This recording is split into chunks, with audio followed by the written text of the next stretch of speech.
live. Hello, everybody. Good afternoon, guys, and welcome to attempt 2, part 2. Take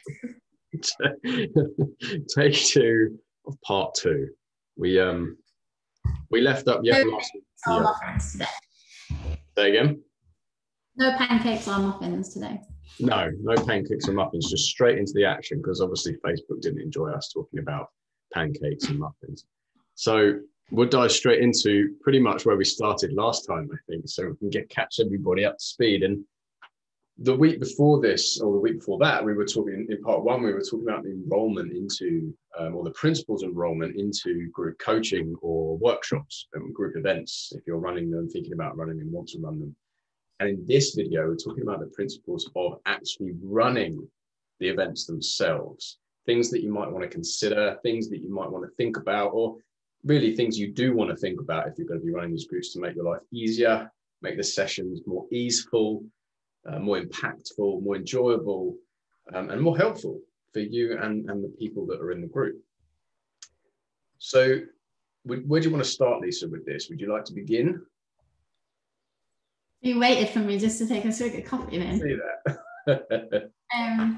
Yeah, do you know what? I can't remember what we even talked about in the last session, but just the things that are coming to mind. If I think about like running a group, running a workshop, running a free event, some of the things that I hadn't known about until I did them were really practical things, like having someone to help you. So Sam and I take this for granted all the time, because there's 2 of us. Often when we're doing group events, there's Sam and I in it. So we can be set up as co-hosts, and then one of us can keep an eye on the waiting room. One of us can be getting the breakout rooms ready whilst the exercise or the process is being described. So just having someone, like if you work solo, get someone in to help you. Put a request out there in your community to say, can someone come and help me with the logistics? Can someone come and do the admin for me? And that's, managing the waiting room, managing the breakout rooms, that kind of thing. Making sure that I've hit record. Like that's their job for the day. And it just takes away all of that having to remember all the other stuff, and it has you get really present so that you can deliver the session and facilitate the group. Something like that is having some ground rules set up at the beginning so that people know what to expect in the call, what the etiquette is for the call. So can they use the chat box? Can they just shout out, or do they have to stick their hand up? Do they use the raise hand function? Does everyone know how to do that? Turn their microphones off if you don't want a lot of interference in the background. Keep the videos on so that people are there and people are present. All that kind of stuff, like the things that I didn't know, and the workshop ran anyway, but it could have gone smoother if I'd have known that up front, because I could have prepped for that. Yeah. So they would be my really simple, practical bits of advice. Yeah, definitely. I think if I was to continue on with that, there are some things that, because we've both run group stuff separately and together, right? And I definitely want to re-emphasize that point, like having somebody there, especially if it's your first time or first few times, it can feel a little bit scary. It can feel a little bit nerve-wracking, which is totally cool, totally normal. Having somebody there can really help alleviate that, and you can kind of offload anything that you feel you don't want to be focusing on. So that has been really helpful.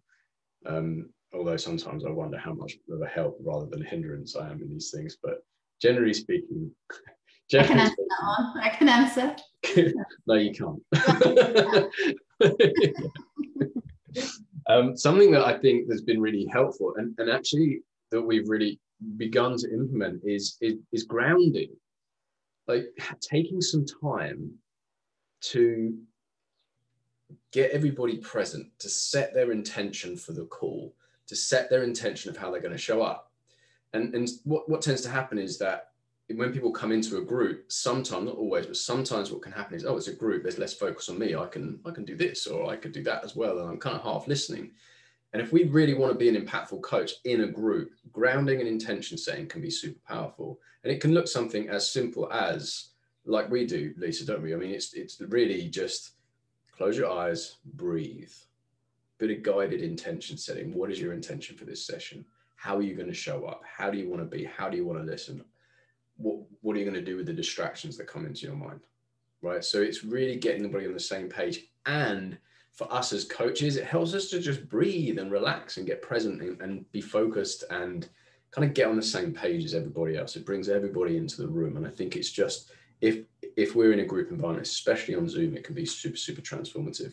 And you can do with it what you like. You can put in whatever you like, really. The other thing that we do is, and I've seen the power in, is having a really, I'm not saying for a second that we have to have a minute by minute plan on exactly what's going to happen in the session. Because, we definitely don't have that. We definitely don't have that. And I could see how that wouldn't necessarily be helpful, because we want a bit more space than that. But to have an idea of what is going to happen within that session, the kind of idea of times you have for things, what you're going to be covering, to when you're in the moment, often things can be forgotten. So to just have something that's going to jog your memory and make the session as thorough and as clear and as possible is absolutely helpful. There's a balance to be had, like we said, because you can over plan these things if you're somebody that's kind of worried about not getting it right or whatever. You don't necessarily want to fall into that space, but just to have a rough plan as to what's going to happen can be super, super helpful. I want to share, Sam, if I can as well, like our process for doing this, because I think that would be helpful for people to hear, is we don't have a really detailed plan when we send out the invites to our events, right? So we're listening all the time, and we're in conversation all the time, and we're hearing what's needed. Like, what's challenging in this profession at the moment? What are coaches really needing some support with? And then we're like, it would be cool to do something on this. So our next step is to pick a date that's usually around 6 to 8 weeks out if it's a free event. Pick a date and then get a little bit of context around it. Like, what is this for? Like, how is this going to be useful for people? What are they going to be leaving this workshop with? And so what are the benefits, essentially, is what I'm saying. What are the benefits of attending this workshop going to be? And that's enough. Like, know how many people you want in there, whether you're going to cap it or not, that kind of stuff. We talked a little bit about that, I think, in the last enrollment video, but that's enough to get you started. And then you can start enrolling, and that's where the real work is. Like, that's where your focus and attention should be going. Like, you have an idea of what the workshop's going to be about and how it's going to serve people.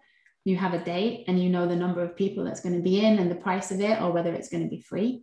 And then you get into action, like enrolling. Yeah. And then that's where that's where most of the work is. That's where a lot of our time and energy would be going. And then you can go back and pad out like what that workshop or what that event's going to look like.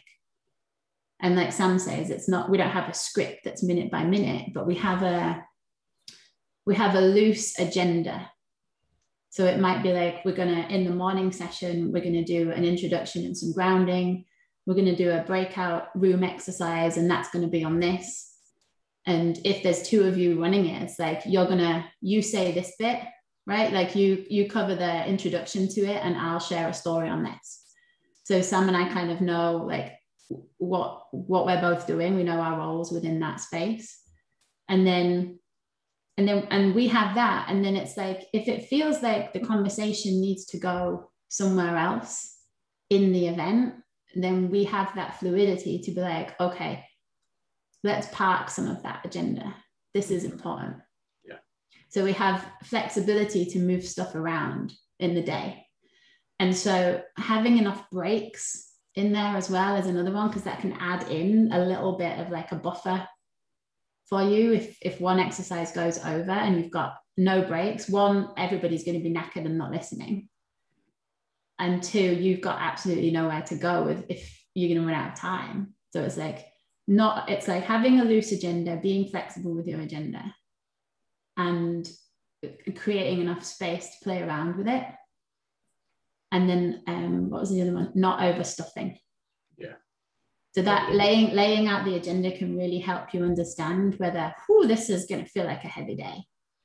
we've got too much in here. And we've done that before. We've really seen like, we've got this out. And then when we've gone through it and done it ourselves, it's like, wow, that was kind of deep. Yeah. So I don't think we want too deep exercises in here. We need to bring some lightness into the morning session if we're going to dive in.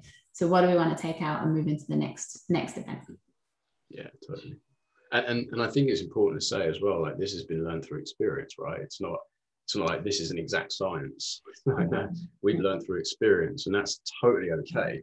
Like there might be times, and there probably will be times we're running things and it's like, actually, we could have done this differently, we could have done that differently. But that's where we get to learn from our experience. That's the perfect thing about coaching, is that we kind of learn as we go. What was I going to say? There was something else I wanted to add.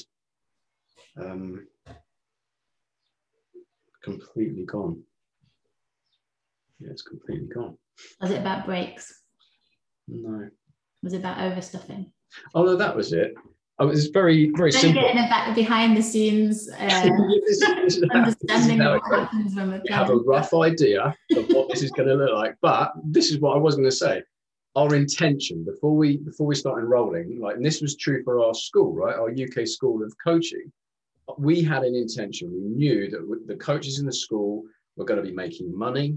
They were going to be growing their businesses, and they were going to be growing as coaches and people. Like, we knew that was our intention to have that.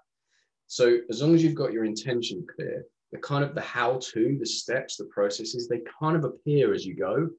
And we've really seen that. I mean, we've seen that in all of our events, but again, we see that in the school too. So we haven't got everything absolutely planned out, but our intention is very clear.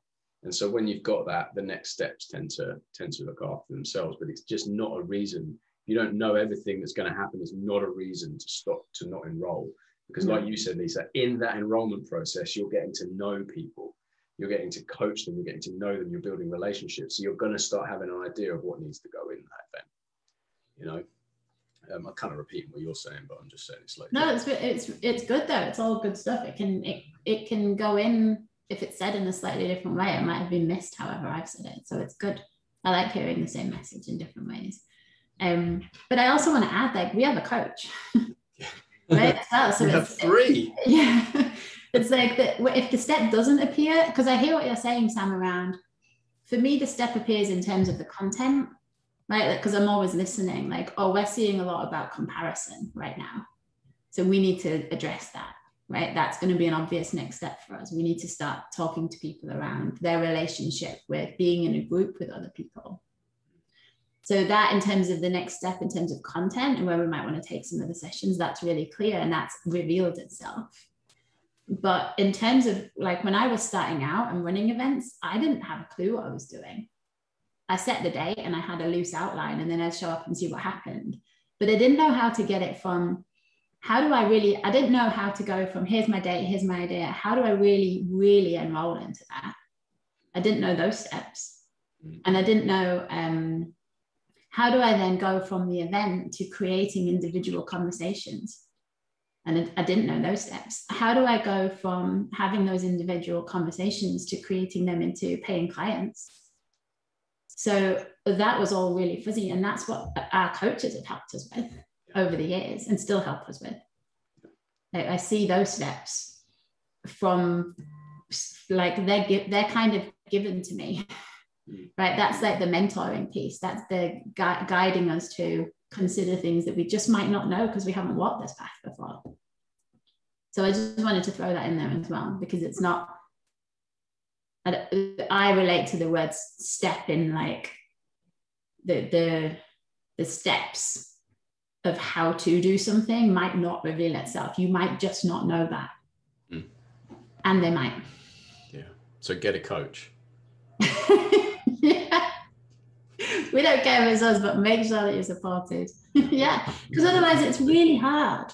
Yeah. It's really hard. And it's why so many really talented coaches leave this industry, because they're like, it must be me. Yeah. I just must not be cut out for this. I don't like entrepreneurship. It's not what I thought. And it's like, and we see even the most successful coaches leaving money on the table, like leaving money and opportunity on the table because they haven't seen something that they could have done. You know, and this isn't like you're missing out if you don't have coaching kind of thing. But it also kind of is.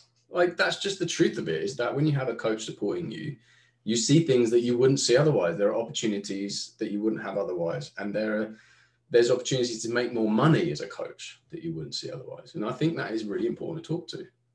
Saying it as it is. Yeah. We talked the other day about coaching space just feeling really sacred as well. You know, regardless of whether you're doing a workshop, an event, or a group or anything. It's like, just for me, it feels really like a special space where I can take anything.